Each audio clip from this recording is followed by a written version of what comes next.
السلام علیکم ورحمۃ اللہ وبرکاتہ۔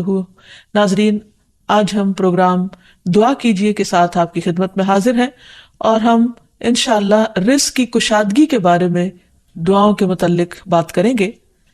حقیقت یہ ہے کہ رزق کے سارے خزانے اللہ سبحانہ وتعالیٰ کے پاس ہیں، اور اللہ سبحانہ وتعالیٰ اپنی ساری مخلوق کو رزق دے رہا ہے، اور ہر طرح کا رزق دے رہا ہے، اور پھر بھی اس کے خزانوں میں کمی نہیں واقع ہوتی۔ ایک حدیث قدسی میں آتا ہے، اللہ تعالیٰ فرماتے ہیں کہ اے تمام جن و انس، اولین و آخرین، اگر تم سب کے سب ایک چٹیل میدان میں، کھلے میدان میں اکٹھے ہو جاؤ، اور پھر سب اپنی حاجات مجھ سے مانگو، اپنی ضروریات مجھ سے طلب کرو، اور میں تم سب کو وہ عطا کروں جو تمہیں چاہیے، تو بھی میرے خزانوں میں اتنی کمی بھی واقع نہیں ہوتی جتنی سوئی کو سمندر میں ڈالنے سے واقع ہوتی ہے۔ لیکن بات یہ ہے کہ انسان جب اللہ سے مانگے تو پورے یقین کے ساتھ مانگے، امید رکھ کے مانگے، اور کسی بھی قسم کی مایوسی کا شکار نہ ہو، کیونکہ دعا ان تمام چیزوں میں فائدہ دیتی ہے جو نازل ہو چکی ہیں، اور ان میں بھی فائدہ دیتی ہے جو نازل نہیں ہوئی، یعنی وہ تمام مشکلات جو انسان پہ پڑ چکی ہیں یا آئندہ آنے والی ہیں، ان دونوں کے سلسلے میں دعا کرنا انسان کو فائدہ دیتا ہے۔ لیکن یہ یاد رہے کہ دعا کی قبولیت کے لیے انسان اپنی طرف سے بھرپور کوشش کرے، اور اس میں ایک کوشش یہ کہ جب اللہ سے مانگے تو پہلے اللہ سبحانہ وتعالیٰ کی تعریف کے کلمات کہے، تسبیحات پڑھے، اور پھر اس کے ساتھ ساتھ درود شریف پڑھے۔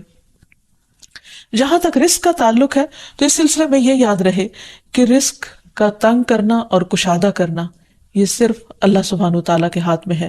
وہ جس کو چاہتا ہے زیادہ دیتا ہے، جس کو چاہتا ہے کم دیتا ہے۔ قرآن مجید میں اللہ تعالیٰ فرماتے ہیں واللہ یرزق من یشاء بغیر حساب، اللہ جس کو چاہتا ہے بے حساب رزق عطا کرتا ہے، اور پھر اگر وہ کسی کو زیادہ نہیں دیتا، اس پر رزق تنگ کر دیتا ہے، تو بھی اس میں اس کی اپنی حکمت اور مصلحت کار فرما ہوتی ہے۔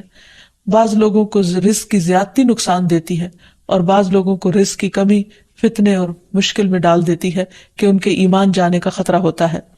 اسی طرح بعض کو رزق کی کشادگی اللہ کی یاد سے غافل کر دیتی ہے، یعنی انسان مختلف مزاج کے ہوتے ہیں، تو اللہ تعالیٰ چونکہ بندوں پر مہربان ہے، وہ جانتا ہے کہ کس بندے کے ساتھ اسے کیسا معاملہ کرنا ہے، کسے زیادہ دینا ہے اور کسے کم دینا ہے۔ اس لیے ہمارے معاملے میں اللہ تعالیٰ کا جو بھی فیصلہ ہو اسے بخوشی قبول کر لینا چاہیے، اور اس کے ساتھ ساتھ اس سے اچھی امید رکھنی چاہیے۔ رزق کے سلسلے میں یہ بات بھی یاد رہے کہ اگر کبھی رزق میں تنگی ہو رہی تو ہو سکتا ہے کہ اس تنگی پر صبر کرنے کی وجہ سے انسان کے اتنے درجات بلند ہو جائیں کہ بہت بڑی بڑی نیکیاں بھی اس کے مقابلے میں ہیچ ہوں۔ پھر اسی طرح بعض اوقات انسان کے لیے ناشکری رزق کی تنگی کا ذریعہ بن جاتی ہے، تو اس سے بھی انسان کو پرہیز کرنا چاہیے۔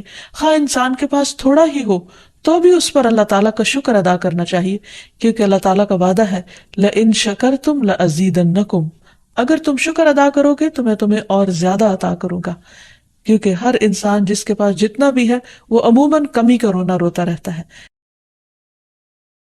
اسی لیے ہمیں یہ سکھایا گیا ہے کہ رزق کے معاملے میں ہم یعنی دنیاوی معاملات میں اپنے سے نیچے والوں کو دیکھیں کہ ان کے پاس کیا ہے، تو انسان کے پاس جو کچھ بھی ہو انسان اس پر راضی ہو سکتا ہے، مطمئن ہو سکتا ہے، خوش ہو سکتا ہے، اور اللہ تعالیٰ کا شکر گزار ہو سکتا ہے۔ اور یہ ہمیشہ یاد رکھے کہ اصل میں الرزاق تو اللہ تعالیٰ ہی ہے۔ اس لیے جب بھی رزق کے معاملے میں کسی بھی قسم کی کوئی مشکل ہو، اونچ نیچ ہو، تو فوراً اللہ تعالیٰ کی طرف انسان رجوع کرے اور اللہ تعالیٰ سے خوب خوب دعائیں کرے، کیونکہ وہ دعاؤں کا سننے والا ہے، قریب مجیب ہے، بہت قریب ہے، اور ہر بات کا جواب دیتا ہے۔ ایسا نہیں کہ وہ انسان کی دعا کو نظر انداز کر دیتا ہے، اور یہ تو اس کا خود حکم ہے، وَقَالَ رَبُّكُمُ ادْعُونِي أَسْتَجِبْ لَكُمْ، تمہارا رب کہتا ہے کہ تم مجھ سے مانگو تو میں تمہاری دعا قبول کروں گا۔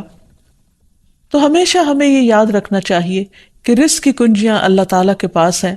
فرمایا لَهُ مَقَالِيدُ السَّمَاوَاتِ وَالْأَرْضِ يَبْسُطُ الرِّزْقَ لِمَن يَشَاءُ وَيَقْدِرُ إِنَّهُ بِكُلِّ شَيْءٍ عَلِيمٌ، آسمانوں اور زمین کی چابیاں اسی کے پاس ہیں، وہ جس کے لیے چاہتا ہے رزق کشادہ کر دیتا ہے، اور جس کو چاہتا ہے تنگ کر دیتا ہے، بلا شبہ وہ سب کچھ جاننے والا ہے۔ اور پھر تمام مخلوقات کے رزق کی ذمہ داری اسی پر ہے. فرمایا وما من دابۃ الا علی اللہ رزقها، اور کوئی جاندار ایسا نہیں کہ جس کے رزق کا ذمہ اللہ کے اوپر نہ ہو. کوئی ایک چھوٹی سے چھوٹی چونٹی اور اس سے بھی چھوٹی مخلوق، ان سب کو وہی کھلاتا اور پلاتا ہے، وہی زندگی دیتا ہے اور زندگی کے اسباب مہیا کرتا ہے. لیکن اکثر لوگ اللہ تعالیٰ کے اس اختیار سے لا علم ہیں. اسی لیے اللہ تعالیٰ فرماتے ہیں قل ان ربی یبسط الرزق لمن یشاء ویقدر ولکن اکثر الناس لا یعلمون. کہہ دیجئے بے شک میرا رب رزق فراخ کرتا ہے جس کے لیے چاہتا ہے اور تنگ کر دیتا ہے، لیکن اکثر لوگ علم نہیں رکھتے. یعنی بہت سے لوگ اس حقیقت کو بھول جاتے ہیں، اور جب ان کے پاس زیادہ آتا ہے تو وہ سمجھتے ہیں کہ یہ ان کی محنت کا نتیجہ ہے، یہ ان کی کوششیں اور ان کے سمجھداری ہے جس کی وجہ سے ان کو زیادہ ملا ہے. اور اگر کسی کے پاس کم ہوتا ہے تو عموماً لوگ سمجھتے ہیں کہ یہ اس کی اپنی حماقت اور بے وقوفی کی وجہ سے یا ناسمجھی کی وجہ سے اس کو نہیں مل رہا.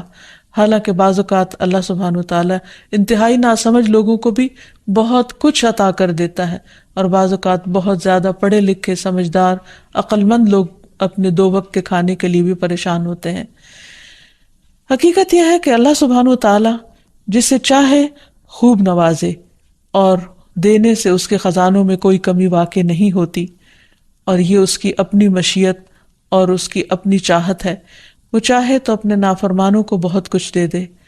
ہم دیکھتے ہیں کہ دنیا میں بہت سے لوگ اس کی ذات کا بھی انکار کرتے ہیں، اس کے آگے سجدہ بھی نہیں کرتے، اس کی راہ میں کچھ صدقہ خیرات بھی نہیں کرتے، لیکن اس کے باوجود ان پر رزق برستا ہی چلا جاتا ہے، کیونکہ اللہ سبحانہ وتعالیٰ ان کو ڈھیل دیتا ہے. پھر اسی طرح اللہ تعالیٰ نے ہر ایک کا چونکہ رزق مقرر کر رکھا ہے، تو جن کے حصے میں زیادہ دیا یا زیادہ رکھا ہے، وہ ایسا نہیں کہ ضروری طور پر ان کی کسی نیکی کی وجہ سے ہی ہو، وہ اللہ تعالیٰ کی تقسیم کی بنا پر ہے. اللہ تعالیٰ کا اپنا فیصلہ ہے جو اس کے حکمت پر مبنی ہے، جسے انسان نہیں جانتے، کیونکہ اللہ تعالیٰ نے ہر انسان کا رزق مقرر کر رکھا ہے، اور جو انسان کے مقدر میں ہوتا ہے وہ اس کو مل کر رہتا ہے. اسی لیے جابر بن عبداللہ کہتے ہیں کہ اللہ کے رسول صلی اللہ علیہ وسلم نے فرمایا اگر ابن آدم اپنے رزق سے اسی طرح بھاگے جس طرح موت سے بھاگتا ہے تو بھی رزق اسے اسی طرح پالے گا جس طرح اسے موت پا لیتی ہے، یعنی اس کا رزق اس تک پہنچ کر رہے گا. اس سلسلے میں ایک بہت اہم بات یاد رکھنے کی ہے کہ انسان رزق کے معاملے میں ہمیشہ اللہ تعالیٰ کی طرف رجوع کرے، اور کسی بھی پریشانی کی صورت میں غیر اللہ کی طرف رجوع نہ کرے. یعنی اپنے دکھ، تکلیف، پریشانی، اس کا داستان، اس کی بپتا صرف اللہ تعالیٰ کو سنائے، اسی سے دعائیں مانگے، اور یہ مت سمجھے کہ اللہ تعالیٰ نہیں سنتا تو وہ کسی اور کے در پر جا کر اپنی مشکل بیان کر کے اسے مشکل کشا سمجھتے ہوئے اس سے اپنی حاجات پوری کروا سکتا ہے. قرآن مجید میں اللہ تعالیٰ فرماتے ہیں وَاللَّهُ جَعَلَ لَكُم مِّنْ أَنفُسِكُمْ أَزْوَاجًا وَجَعَلَ لَكُم مِّنْ أَزْوَاجِكُمْ بَنِينَ وَحَفَدًا وَرَزَقَكُم مِّنَ الطَّيِّبَاتِ أَفَبِالْبَاطِلِ يُؤْمِنُونَ وَبِنِعْمَةِ اللَّهِ هُمْ يَكْفُرُونَ وَيَعْبُدُونَ مِن دُونِ اللَّهِ مَا لَا يَمْلِكُ لَهُمْ رِزْقًا مِّنَ السَّمَاوَاتِ وَالْأَرْضِ شَيْئًا وَلَا يَسْتَطِيعُونَ. اور اللہ نے تمہارے لیے خود تم ہی سے بیویاں بنائیں، اور تمہارے لیے تمہاری بیویوں سے بیٹے اور پوتے بنائے، اور تمہیں پاکیزہ چیزوں سے رزق دیا، تو کیا وہ باطل کو مانتے ہیں اور اللہ کی نعمت کا انکار کرتے ہیں؟ اور وہ اللہ کے سوا ان کی عبادت کرتے ہیں جو نہ انہیں آسمانوں اور زمین سے کچھ بھی رزق دینے کے مالک ہیں اور نہ وہ طاقت رکھتے ہیں. تو اس آیت سے واضح طور پر پتہ چلتا ہے کہ اللہ کے رزق کے خزانے صرف ان کا مالک اللہ ہی ہے، اس کے علاوہ کوئی نہیں. اگر اللہ تعالیٰ کسی کو رزق نہ دے تو کوئی اور کچھ بھی نہیں دے سکتا، کیونکہ اللہ تعالیٰ نے ملکیت کے یہ سارے اختیارات اپنے پاس رکھے ہوئے ہیں، کسی اور کو نہیں دیے. جیسا کہ ایک اور آیت میں آتا ہے کہ انسان کو اللہ ہی کے ہاں رزق تلاش کرنا چاہیے. فرمایا انما تعبدون من دون اللہ اوثانا وتخلقون افکا ان الذین تعبدون من دون اللہ لا یملکون لکم رزقا فابتغوا عند اللہ الرزق واعبدوہ واشکروا لہ الیہ ترجعون. تم اللہ کے سوا چند بتوں ہی کی تو عبادت کرتے ہو اور تم سراسر جھوٹ گھڑتے ہو. بلا شبہ اللہ کے سوا جن کی تم عبادت کرتے ہو تمہارے لیے کسی رزق کے مالک نہیں.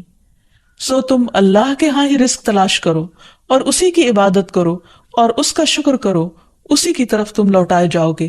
یعنی اسی نے تمہیں پیدا کیا, وہی تمہیں رزق دیتا ہے, اسی کی طرف تمہاری واپسی ہے.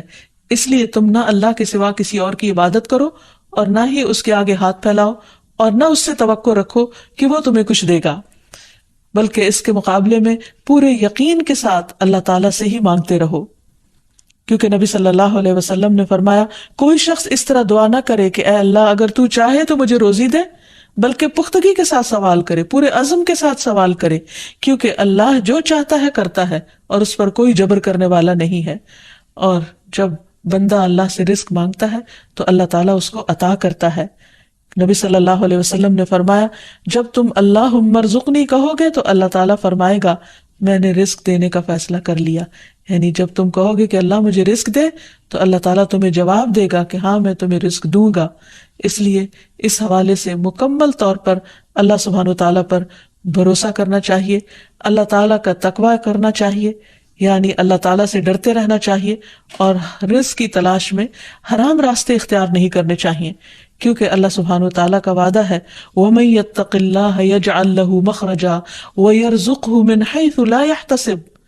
جو اللہ کا تقوی اختیار کرے گا اللہ تعالیٰ اس کے لیے مشکل سے نکلنے کی کوئی راہ ضرور بنا دے گا اور اس کو وہاں سے رزق عطا کرے گا جہاں سے وہ سوچتا بھی نہیں ہوگا, یعنی اس کا وہم و گمان بھی نہیں ہوگا, اس کا خیال بھی نہیں ہوگا. اللہ تعالیٰ غیب سے ایسے اسباب پیدا کر دے گا جن کے بارے میں انسان نے کبھی سوچا نہ ہوگا. لیکن شرط یہ ہے کہ جب انسان کے اوپر آزمائش کا وقت ہو تو اس وقت وہ اللہ تعالیٰ سے حلال ہی کو طلب کرتا رہے اور پریشان ہو کر حرام راستے اختیار نہ کرے.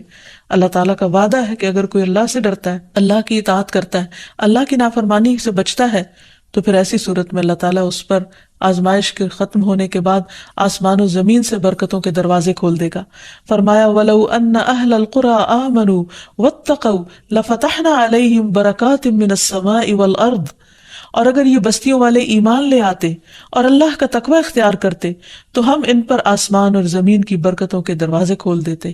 یعنی اللہ تعالیٰ ان دروازوں کو بند کر کے آزماتا ضرور ہے, لیکن وہ دیکھتا یہ ہے کہ بندہ کرتا کیا ہے, اور جب بندہ اللہ کی اطاعت ہی کا عزم دل میں رکھتا ہے تو اللہ تعالیٰ اپنی رحمت عام کر دیتا ہے. پھر یہ کہ انسان کو اللہ کی تقسیم پر راضی رہنا چاہیے.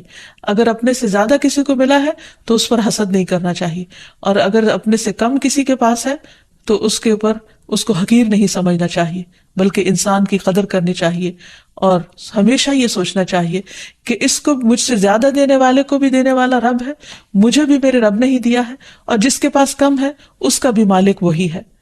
اور یہ بھی انسان یاد رکھے کہ انسان جب حرام سے بچتا ہے, غلط راستوں سے بچتا ہے, اللہ تعالیٰ کی فرما برداری کرتا رہتا ہے, اس کا شکر ادا کرتا رہتا ہے, تو اللہ تعالیٰ اس کو حلال طریقوں سے بھی رزق عطا کرتا ہے.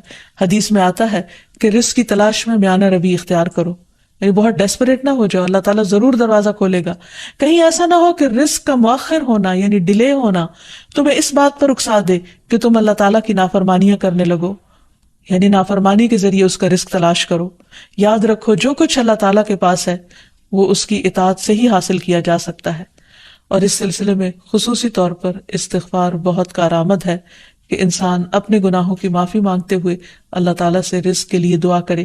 پھر اسی طرح رشتہ داروں کے ساتھ اچھا سلوک کرے, کیونکہ نبی صلی اللہ علیہ وسلم نے خاص طور پر یہ بات فرمائی ہے کہ جو شخص یہ چاہتا ہے کہ اس کی عمر دراز ہو اور اس کے رزق میں وسعت ہو تو اسے چاہیے کہ وہ صلہ رحمی کرے, یعنی اپنے رشتہ داروں کے ساتھ اچھا سلوک کرے.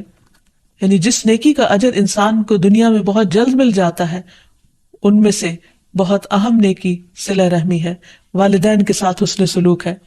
ایک حدیث میں آتا ہے کہ کچھ گھرانوں کے لوگ جو فاسق و فاجر بھی ہوتے ہیں لیکن جب وہ صلہ رحمی کرتے ہیں تو اس کی بنا پر ان کے مال بڑھ جاتے ہیں, یعنی رشتہ داروں کے ساتھ اچھے سلوک کی وجہ سے ان کے مال میں اور اضافہ ہو جاتا ہے اور ان کے افراد کی کثرت ہو جاتی ہے. پھر انسان ہمیشہ یہ یاد رکھے کہ مال دینے سے بڑھتا ہے, صدقہ خیرات مال میں اضافے کا ذریعہ بنتا ہے. پھر اسی طرح خرید و فروخت میں سچ بولنا مال میں برکت پیدا کر دیتا ہے اور جھوٹ مال کی برکت کو اٹھا دیتا ہے.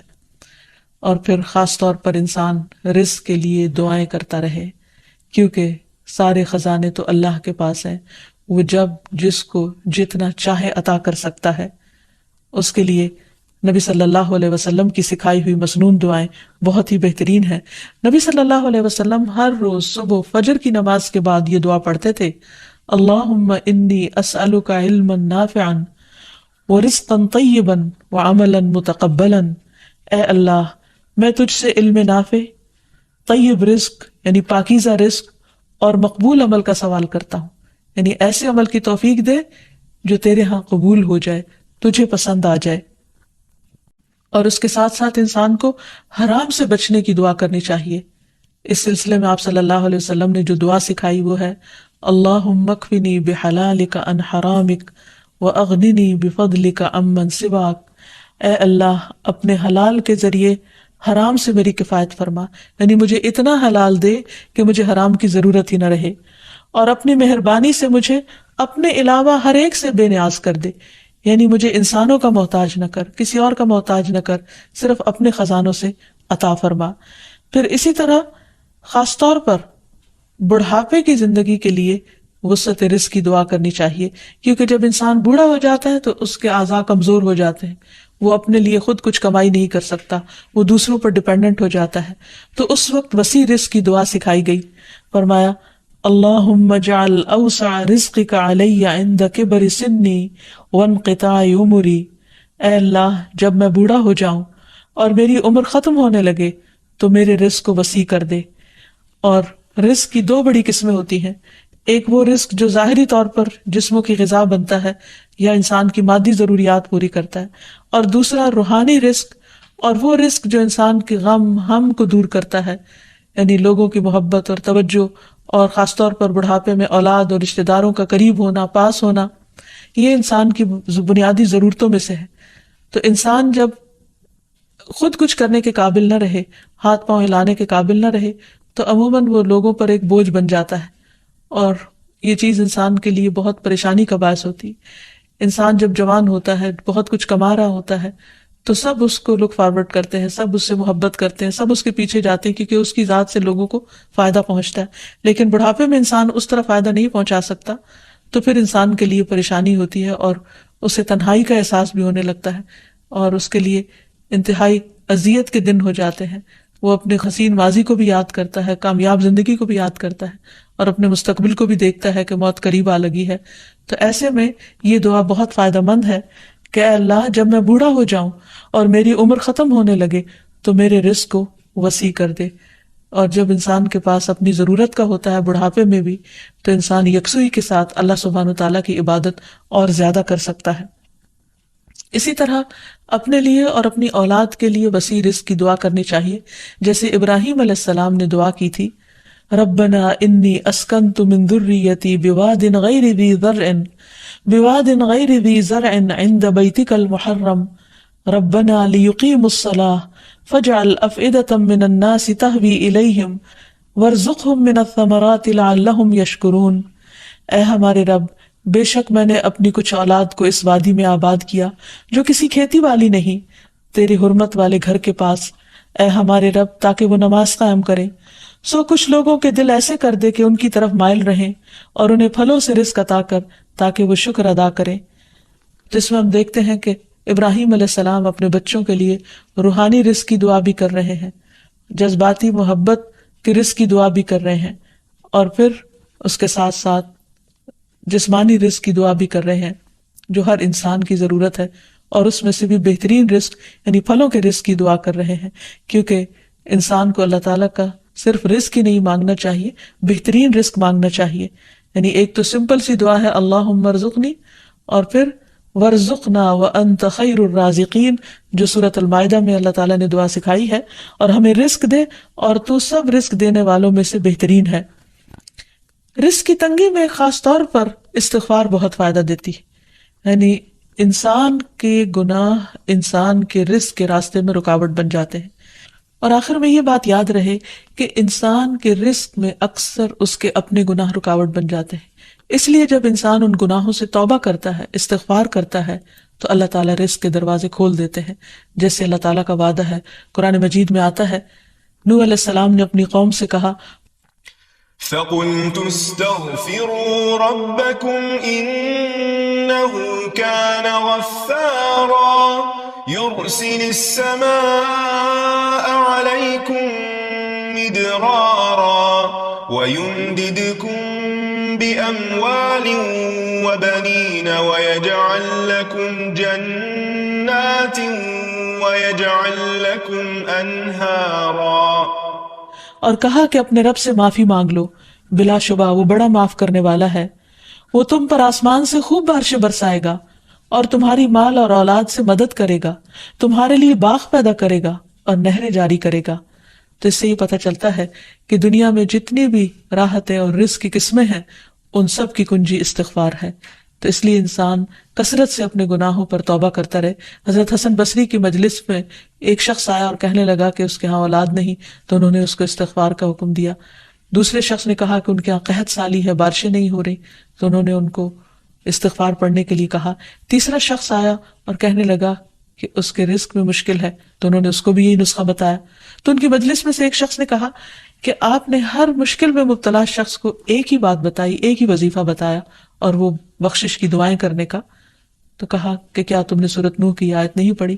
حقیقت یہ ہے کہ اللہ کا کلام سچا ہے اور ہمیں اس پر ایمان لا کر پورے یقین کے ساتھ، وثوق کے ساتھ دعا مانگنی چاہیے کہ ہم انشاءاللہ استغفار کریں گے تو آسمان سے اور زمین سے رزق اگلنے لگے گا۔